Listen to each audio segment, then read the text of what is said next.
바울 서신은요, 사도행전 12장부터 기록되어지죠. 그래서 바울의 1차, 2차, 3차 전도 여행을 우리가 살펴보아야 되는데, 바울의 전도 여행을 준비하면서 이거 하면 우리 성도님들 수요 성경 연구 안 나오실 것 같아가지고 조금 어려운 것 같아요. 그래서 이 부분은 성경 공부 기회가 있을 때 나누기로 하고 그냥 바울 서신을 한 건 한 건 살펴보도록 하겠습니다. 자, 바울 서신 가운데 가장 긴 성경이 뭐냐? 바로 고린도 전서죠. 로마서가 16장까지 있습니다. 근데 고린도서는요, 고린도 전서가 16장, 고린도 후서가 13장, 그러니까 무려 29장이나 되죠. 이건 그만큼 사도 바울이요, 고린도 교회에 할 말이 많았다는 겁니다. 바울에게 있어서 고린도 교회는 자신을 참 마음 아프게도 하고 또 눈물도 많이 흘리게 하는 그러한 교회였습니다. 자, 고린도 전서를 우리가 살펴보기 전에 먼저 고린도 도시와 교회 배경을 설명드리겠습니다. 바울이 아시아 지역에서 선교하면서 가장 많이 보낸 곳이 에베소라고 하면요, 유럽에서는 고린도에서 가장 많은 시간을 보내게 됩니다. 이 고린도는 이미 알렉산더 대왕 이전부터 있었습니다. 아테네, 스파르타, 그리고 고린도, 이 세 도시가 그리스의 3대 도시 가운데 하나였습니다. 그리고 우선 항구 도시죠. 그런데 기원전 146년 로마에 의해서 멸망당하고 고린도라는 도시는 사라지게 됩니다. 그리고 나서 기원 후 44년경 로마의 카이사르 황제에 의해서 다시 재건되어지는데, 카이사르 황제는 꿈을 가지고 이곳에 많은 신전도 짓고요, 로마의 정신, 로마의 분위기를 이 도시에다가 그대로 심어 놓았습니다. 이곳은 항구 도시잖아요. 그래서 교통의 요지입니다. 그래서 다른 그리스 도시들보다 굉장히 빠르게 성장하게 되죠. 그래서 로마, 알렉산드리아, 안디옥 다음 가는 제 4번째 도시가 되었습니다. 그리스 지역의 행정 수도였고요, 아테네에서는 한 70km 정도 떨어져 있었습니다. 지금은 고린도 운하가 있죠. 고린도 운하를 통해서 저 위쪽으로 유럽, 아래쪽으로 아시아가 연결되어 있습니다. 이 운하가 세계 3대 운하 가운데 하나라고 하는데요, 저 유럽 쪽으로는 레카레온 항구가 있고요, 아래쪽으로는 여러분이 아시는 갱그리아 항구가 있습니다. 이 고린도 도시가 복원된 모습을 이미지로 보게 되면요, 이렇습니다. 좌우 성벽 둘레가요 10km 정도 됩니다. 그리고 중앙에 큰 시내가 있고요, 앞쪽으로 소극장, 음악관, 또 시장 같은 아고라, 회당이 위치해 있습니다. 당시에 고린도 인구가 60만 명이었습니다. 이 가운데 자유인이 20만 명, 노예가 40만 명. 그러니까 한 사람, 시민 한 사람이 노예 2명을 데리고 있었다라고 보면 되고요. 이곳에는 이제 퇴역한 군인들, 제대하고 나서 이곳에 살고요, 또 여기저기서 이민 온 사람들이 많이 있었습니다. 그러다 보니까 여러 이방신들을 많이 섬기는 우상 숭배가 굉장히 심각한 도시였고요, 또 타락된 항구 도시다 보니까 굉장히 성적으로 타락한 도시였습니다. 이곳에 12개의 신전이 있는데 그 가운데 유명한 신전이 아프로디테 신전이죠. 여기는 1000여 명의 여사제들이 있습니다. 그리고 매춘을 했습니다. 말이 사제지, 밤이 되면 길거리로 나가서 매춘부 역할을 하는 겁니다. 그래서 고린도 사람 같다라고 그러면 저 사람은 타락한 사람이다라는 의미를 가지고 있고요, 또 고린도 여자라고 그러면요, 매춘부라는 의미를 가지고 있습니다. 현대에 와서는 1858년, 1928년 두 번의 큰 지진이 있어서 굉장히 이 도시가 위축되었습니다. 예전에는 300만 정도 모이는 아테네와 겨루었지만은 지금 아테네는 300만 이상이 모이지만은 이곳은 이제 2만 정도의 작은 소도시가 되었습니다. 도시 입구에는요, 보는 것처럼 소극장이나 또 각종 신전들 12개가 위치해 있습니다. 고린도 사람들이 붙인 벽화를 보게 되면요, 이 벽화 가운데 확대해서 보게 되면 얼굴이 보이죠. 이것이 바로 디오니소스라고 그러는데요, 여러분이 잘 아는 바카스 신입니다. 술신이 벽화에 있는 것을 보아서 그만큼 각 가정마다 우상 숭배가 심했다라는 것을 알 수 있습니다. 자, 이 타락하고 많은 또 신들이 있는 도시 가운데 고린도 교회가 있었습니다. 고린도 교회 입구에 가게 되면요, 역대 교역자 명단이 쫙 적혀 있는데 일대 목회자가 누굴까요? 바울입니다. 그래서 고린도 교회는 긍지가 대단했습니다. 바울이 2차 전도여행 가운데 18개월간 머물면서 이곳에 복음을 전하고 가르치고 또 교회를 세우게 되죠. 이때 고린도에서 만난 이가 있습니다. 바울의 동역자로 알고 있는 브리스길라와 아굴라. 이들을 만나서 복음을 전하고 가르쳤습니다. 이제 브리스길라와 아굴라가 개척 멤버가 된 것이죠. 그리고 또 후에 교회가 점점 성장하면서 디모데와 실라가 사역을 도우고요, 회당장 그리스도도 이곳에서 회심하였습니다. 아볼로는요, 에베소에서 회심했는데 이곳으로 파송되어서 2대 목회자가 되어집니다. 자, 고린도에서 활동했던 두 인물 보게 되면요, 먼저 아볼로가 있습니다. 아볼로는 이집트의 알렉산드리아, 아프리카의 알렉산드리아에 태어난 유대인입니다. 알렉산드리아는 세계에서 가장 큰 도서관이 있죠. 많은 책들이 있었습니다. 그만큼 이건 학문적으로 뛰어났다라는 의미고요. 로마에서는 수사학, 지금의 웅변이 굉장히 중요하게 여겨졌습니다. 그런데 이 아볼로가요, 외모가 출중할 뿐만 아니라 웅부인가였습니다. 말을 탁월하게 잘해서 사람들에게 인기가 있었습니다. 학문도 많고요, 또 구약 성경에 능통했고요, 단지 요한의 세례만 알 뿐, 또 예수님에 대해서, 성령 세례에 대해서는 잘 알지 못하는 지극히 하나님만 믿는 그러한 외형적인 신앙인이었습니다. 에베소에서요, 브리스길라와 아굴라를 만나서 예수 그리스도에 대해서, 성령에 대해서 배우고 다시 회심하고 나서 이곳에서 고린도로 와서 목회 사역을 감당하게 되죠. 그리고 또 고린도에서 중요한 인물이 브리스길라와 아굴라입니다. 아굴라는요, 유대인입니다. 그리고 아내 브리스길라는 로마인입니다. 그런데 아굴라가 유대인이라는 이유로 로마에서 쫓겨나게 됩니다. 그리고 직업은 천막, 텐트를 만드는 역할을 했기 때문에 이 고린도에 와서도 텐트 만드는 역할을 합니다. 사도 바울 역시 자비랑 선교를 하게 됐는데 텐트를 만들었죠. 그래서 여기 아골라라는 곳에서, 고린도에 있는 아골라에서 만나게 됩니다. 그리고 나서 아볼로에게 성경을 가르치게 되죠. 그랬더니 자신의 집을 내놓아 교회로 사용하게 해왔습니다. 그 당시에 자기의 집을 내놓았다는 것은요, 상당한 재력가였다. 그 당시 집의 모형도가 여러분이 보시는 화면으로 나가고 있습니다. 자, 바울이 고린도를 떠난 후에 3차 전도여행 가운데 에베소에서 3년간 머물면서 두란노 서원에서 말씀을 가르치고 있습니다. 그런데 고린도에서 아볼로가 갑자기 왔습니다. 또 아볼로를 데리러 근로의 집사가 왔습니다. 이들을 통해서 고린도 교회의 상황을 쭉 듣게 되었습니다. 그랬더니 많은 문제가 있는 거예요. 자, 바울이 떠난 후에 아볼로가 고린도 교회를 맡아 목회를 하게 되었을 때 여러 가지 문제가 있었습니다. 대표적인 문제가 고린도 교회 내에 네파, 니파 그러면서 4개의 파로 나뉘어서 싸우고 있는 겁니다. 그리고 또 교회 내에 성적인 타락이 들어왔습니다. 자기 아버지가 취했던 여자를 아들이 취하고 있습니다. 그리고 성도들 간의 싸움이 있는데 이것을 세상 법정에 송사를 하는 일이 있었습니다. 또 고린도 교회 근로의 집사가 고린도 교인들이 질문을 받아서 바울에게 가지고 왔는데요, 바울은 이런 질문들에 대답을 해주게 됩니다.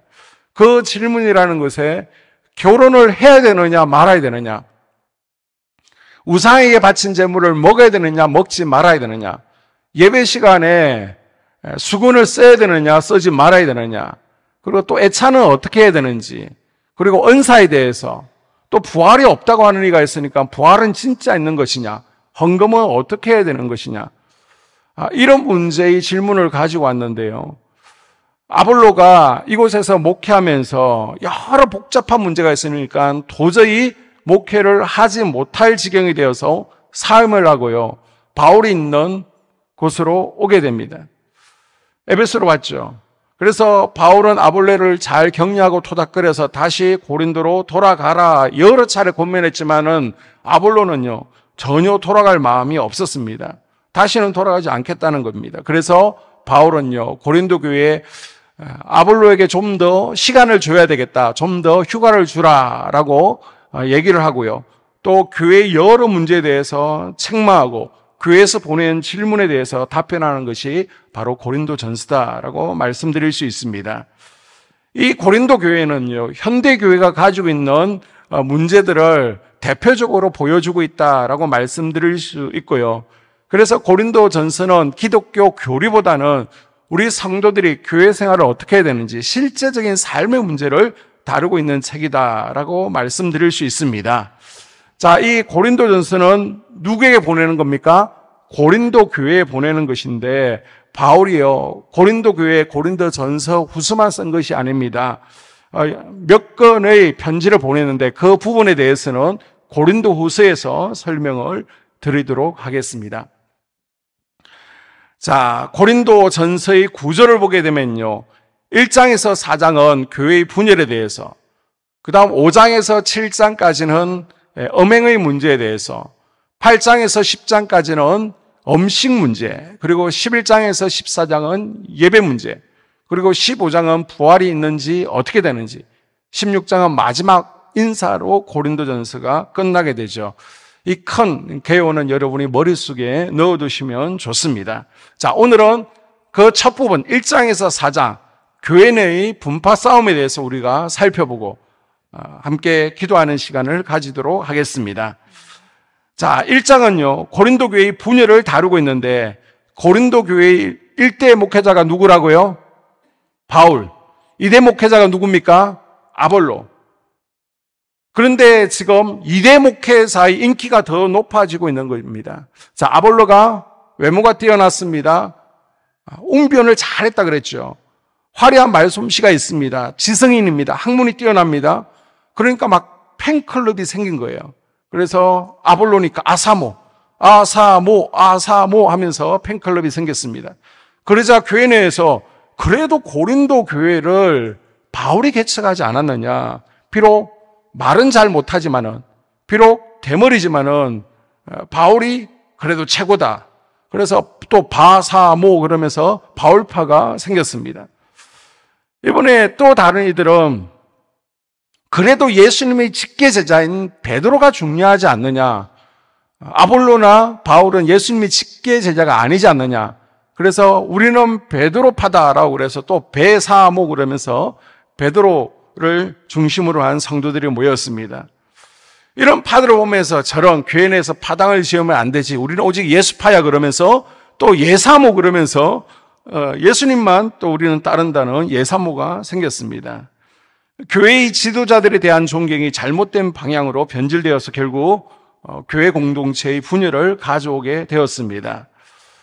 바울은요 이 얘기를 듣고 나서 7가지 교훈을 하고 있습니다. 그것이 1장, 2장, 3장, 4장에 걸쳐져 있는데 이것을 우리가 함께 살펴보도록 하겠습니다. 먼저 바울은요 같은 말을 하고 같은 마음을 가지라라고 권면하고 있습니다. 아멘. 따라할 거예요. 같은 말, 같은 마음을 가지라. 같은 말, 같은 마음을 가져라. 자, 10절에 보게 되면요, 다 같은 말을 하고 같은 마음과 같은 뜻으로 온전히 합하라. 아멘. 같은 말을 하라는 것은 의견의 일치를 보라는 말입니다. 우리의 생각이 다를 수 있죠. 우리의 방법이 다를 수 있습니다. 중요하게 여기는 것이 다를 수 있습니다. 우리가 섬기는 사역이 다를 수 있습니다. 그러나 하나님을 섬긴다고 하면서 교회 공동체 가족끼리 한 마음을 품지 못해서 하나가 되지 못한다면 우리가 세상을 향해서 우리가 무엇을 보여줄 수 있겠습니까? 여러분은 같은 마음, 같은 뜻을 품고 지금 나아가고 있습니까? 믿음의 형제들이 같은 말, 같은 마음으로 주님이 하나 되게 하신 것을 힘써 지켜 나갈 수 있기를 바랍니다. 아멘. 두 번째는요, 바울은 십자가의 도에 대해서 가르치면서 이 문제를 해결하려고 하죠. 그것이 18절부터 쭉 나와 있는데, 바울은 고린도 성도들에게 십자가의 도가 오직 하나님의 능력과 지혜임을 가르치고 있습니다. 아멘. 그의 분쟁은요, 세상의 것을 따르는 미련한 일이고 어리석은 행동이라고 가르치고 있습니다.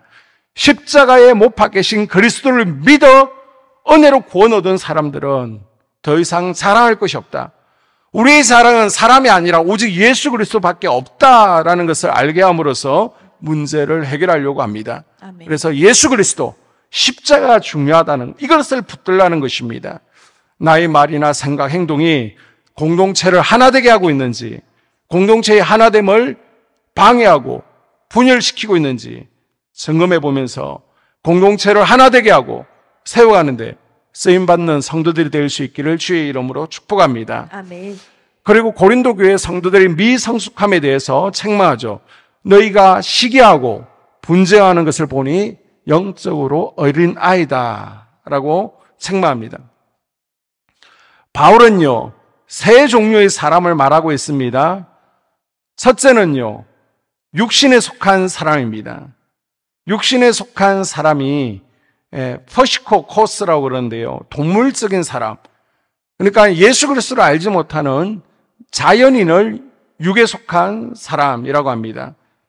이들은요, 성령의 일을 받지 못합니다. 자, 14절을 성경을 보면서 읽어주세요. 육에 속한 사람은 하나님의 성령의 일들을 받지 아니하나니 이는 그것들이 그에게는 어리석게 보임이요 또 그는 그것들을 알 수도 없나니 그러한 일은 영적으로 분별되기 때문이라. 아멘. 육에 속한 사람은요, 예수님 밖에 있습니다. 내 인생의 왕자에 내가 앉아 있습니다.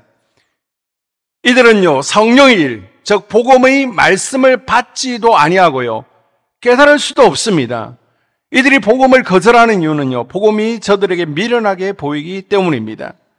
그리고 성령의 일을 깨달지 못한다라고 했는데요, 이것은 경험적인 지식, 체험적인 지식을 가지지 못함을 의미하고 있습니다.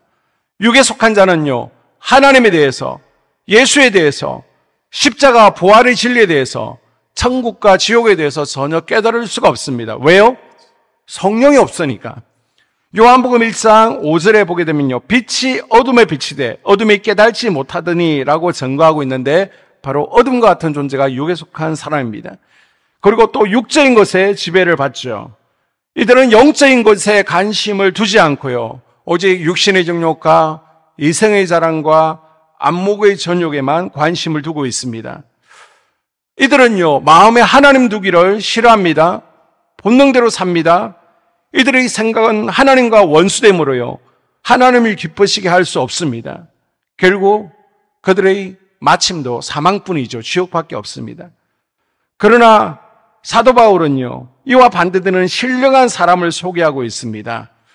신령한 사람은 육에 속한 사람과 대조되는 말로요, 표누마티코스라고 합니다. 영적인 사람이죠. 인생의 왕자의 예수님을 왕으로 모시고 있습니다. 예수님을 나의 구주, 나의 주인으로 인정하고 있죠. 그래서 스스로 분별할 수 있습니다. 15절 볼까요? 신령한 자는 모든 것을 판단하나 자기는 아무에게도 판단을 받지 아니하느니라. 아멘. 여기서 판단한다라는 뜻은요, 분별한다, 식별한다라는 뜻입니다. 무엇이 독인지, 무엇을 먹어도 되는지 분별할 수 있고, 영적인 것과 영적이지 않은 것을 가려낼 수 있습니다. 그리고 주님의 마음을 소유하고 있습니다. 이 주님의 마음이 바로 하나님의 마음, 예수님의 마음이죠. 그래서 신령한 사람은 모든 것을 성령님께 맡기고요, 자신은 그분 앞에 내려와서 순종하며 그분을 따라가게 되죠. 반면 3장 3절에 보게 되면요, 육신에 속한 자가 있습니다. 육에 속한 자와 다릅니다. 자, 3장 3절 보게 되면요, 너희는 아직도 육신에 속한 자로다. 너희 가운데 시기와 분쟁이 있으니 어찌 육신에 속하여 사람을 따라 행함이 아니리요. 아멘. 아멘. 이 육신에 속한 자는 헬라어로 사르키코스라고 그러는데요. 예수님을 모셔드렸습니다. 그런데 내 인생의 왕자에 아직도 내가 앉아 있는 겁니다. 아직 어린아이와 같은 상태에 있습니다. 고린도 교인들이 어디에 속해 있다고요?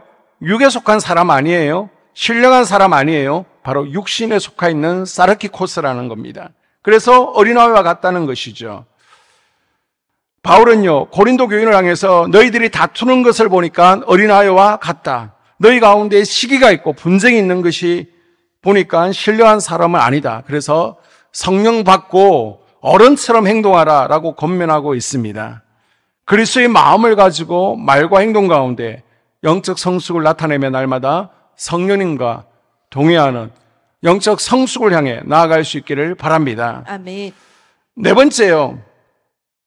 우리는 사역자일 뿐이라는 것입니다. 자, 바울과 아볼로 같은 지도자들은 단지 하나님의 일을 맡은 사역자라는 거예요. 성도들은 하나님의 밭, 하나님의 집이라고 묘사하고 있습니다. 그곳에서 바울은요, 고린도 성도들에게 자신을 심는 자, 그래서 고린도 교회를 세웠다는 것이죠.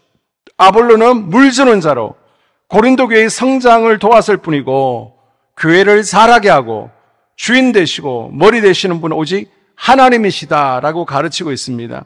그래서 사람을 자랑하지 말고 하나님을 자랑하라라고 가르치고 있습니다. 아멘. 다섯 번째, 3장 12절 이하에 보게 되면요, 하나님께서 마지막 날에 너희들 심판할 거야 라고 말씀하고 있습니다. 3장 12절 이하. 만일 누구든지 금이나 은이나 보석이나 나무나 풀이나 짚으로 이 터 위에 세우면 각 사람의 공적이 나타날 터인데 그날이 공적을 밝히리니 이는 불로 나타내고 그 불이 각 사람의 공적이 어떠한 것을 시험할 것임이라.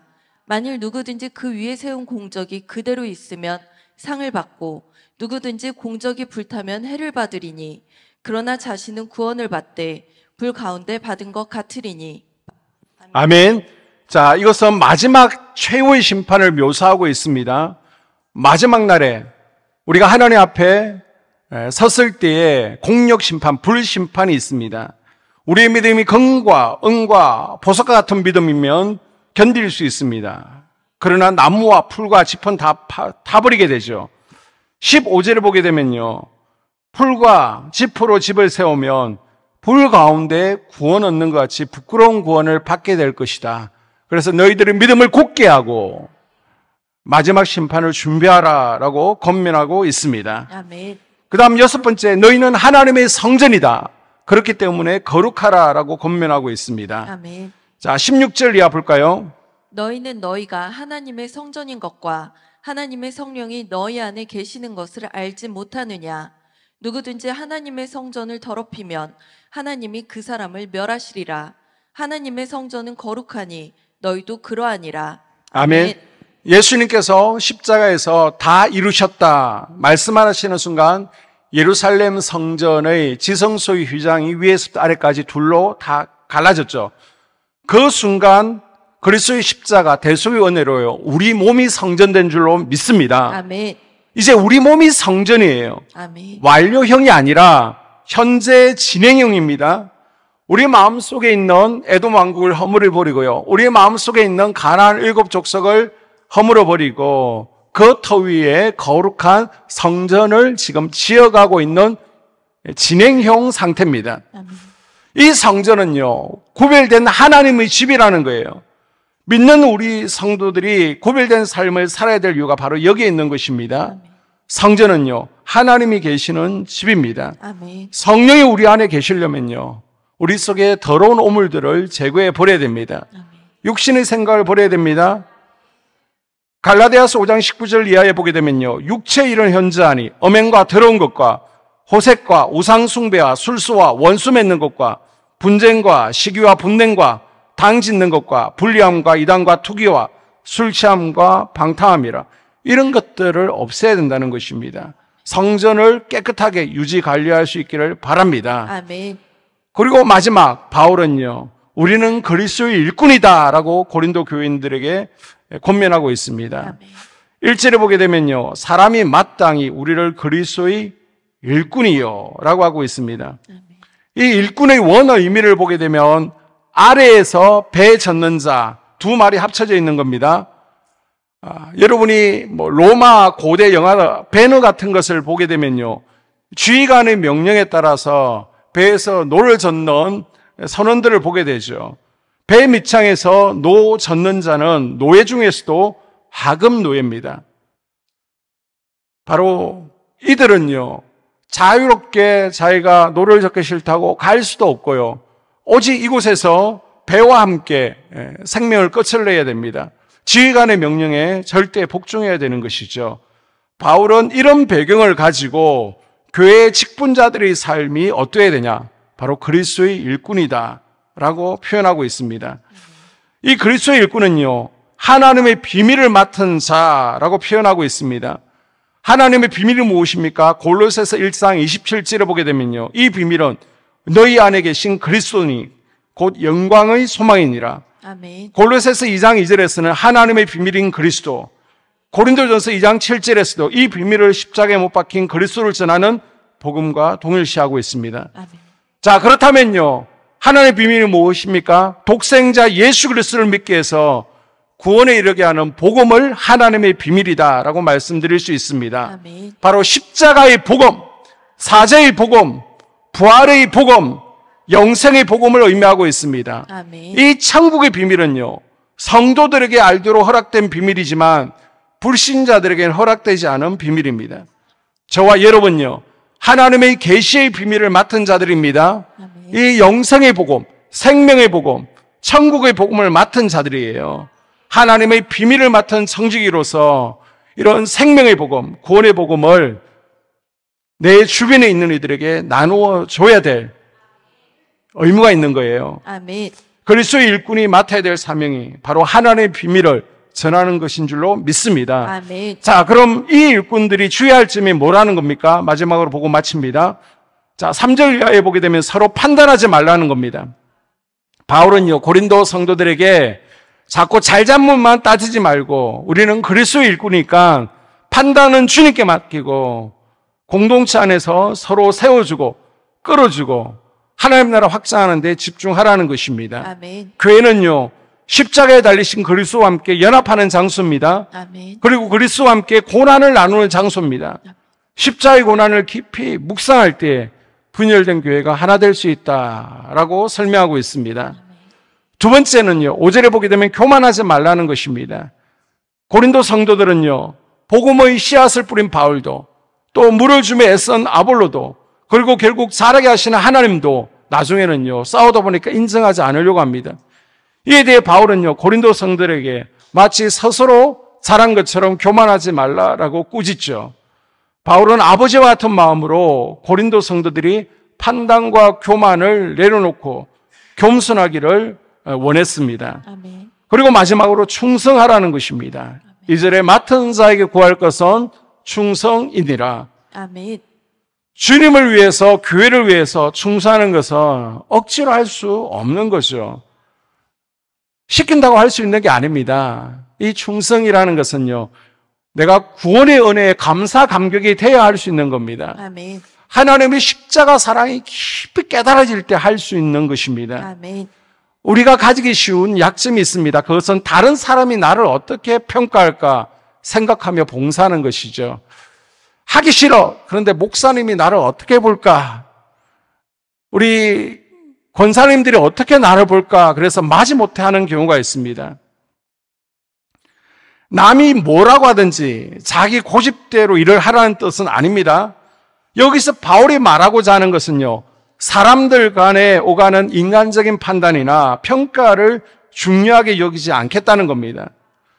누가 어떻게 보든지 아랑곳하지 않고 시선에 집중하지 않고 주님께서 맡겨주신 일, 최선을 다하겠다는 겁니다. 아멘. 충성은요, 하나님 앞에 하는 것이지 사람들 보기 좋으라고 하는 것이 아니라는 것입니다. 아멘. 오늘 말씀을 정리합니다. 우리는요, 예수 그리스도의 일꾼입니다. 아멘. 우리는 하나님의 비밀을 맡은 청지기예요. 아멘. 나에게 맡기신 주님의 일을 마칠 때까지 나의 시간 들이고 나의 몸 들이고 생명 들어 죽도록 충성하도록 우리 주님은 요구하고 있습니다. 아멘. 요한계시록 2장 10절에 보니까 내가 죽도록 충성하라. 그러면 내가 생명의 면류관을 내게 주리라. 아멘. 마지막 날 주님 심판대에 섰을 때 살아있다 착하고 충성된 종이라고 칭찬 듣고 또 생명의 면류관을 얻을 수 있도록 충성된 일꾼으로 살아갈 수 있기를 원합니다. 아멘. 하나님께서 귀히 여기시는 교회 공동체를 하나 되게 하고 하나님의 공동체를 이루어갈 뿐 아니라 더욱더 확장시키는 데 쓰임받는 하나님의 비밀을 맡은 성지기로 살아갈 수 있기를 주의 이름으로 축복합니다. 아멘. 기도하겠습니다.